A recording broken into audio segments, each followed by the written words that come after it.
d'avoir été enfant. Toutefois, nous ne saurions oublier, comme le laisse entendre Charles Odier, que le destin du névrosé demeure entre ses mains. Aussi pénible que puisse être pour nous cette constatation, nous sommes obligés de la faire. Pour le noir, il n'y a qu'un destin, et il est blanc. Avant d'ouvrir le procès, nous tenons à dire certaines choses. L'analyse que nous entreprenons est psychologique. Il demeure toutefois évident que pour nous, la véritable désaliénation du noir implique une prise de conscience abrupte des réalités économiques et sociales. S'il y a complexe d'infériorité, c'est à la suite d'un double processus, économique d'abord, par intériorisation ou mieux, épidermisation de cette infériorité ensuite, réagissant contre la tendance constitutionnaliste, de la fin du XIXe siècle, Freud, par la psychanalyse, demanda qu'on tînt compte du facteur individuel. À une thèse phylogénétique, il subsistait la perspective ontogénétique. On verra que l'aliénation du noir n'est pas une question individuelle. À côté de la phylogénie et de l'ontogénie, il y a la sociogénie. En un sens, pour répondre aux vœux de Lecomte et d'Amet, disons qu'il s'agit ici d'un socio-diagnostic. Maurice Lecomte et Alfred Damet et ses critiques des nosographies psychiatriques actuelles en 1949. Quel est le pronostic? Mais la société, au contraire des processus biochimiques, n'échappe pas à l'influence humaine. L'homme est ce par quoi la société parvint à l'être.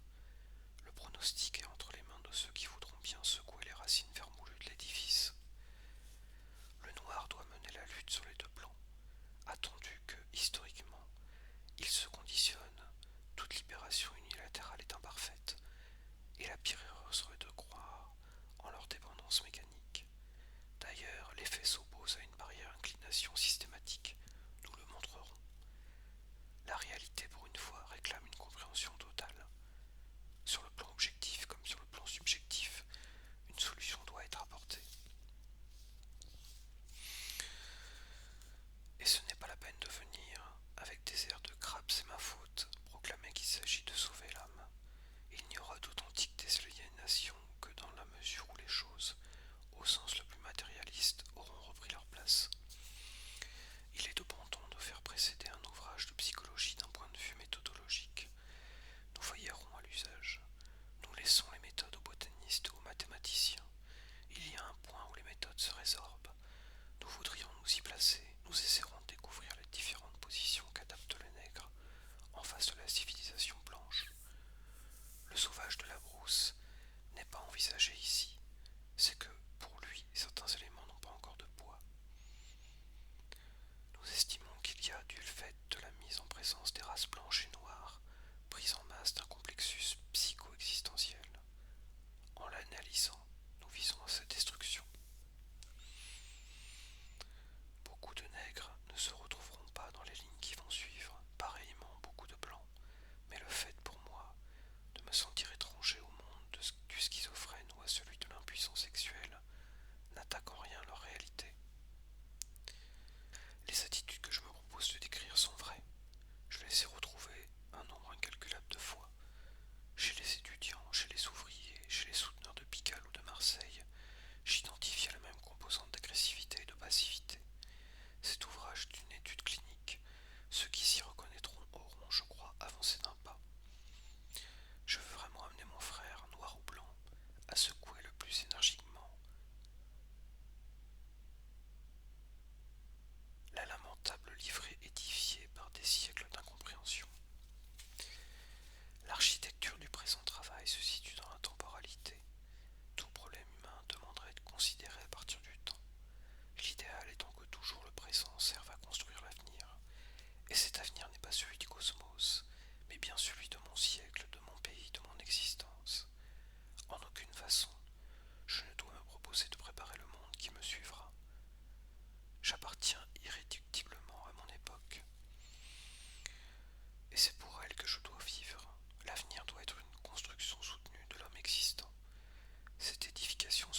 cinquième chapitre.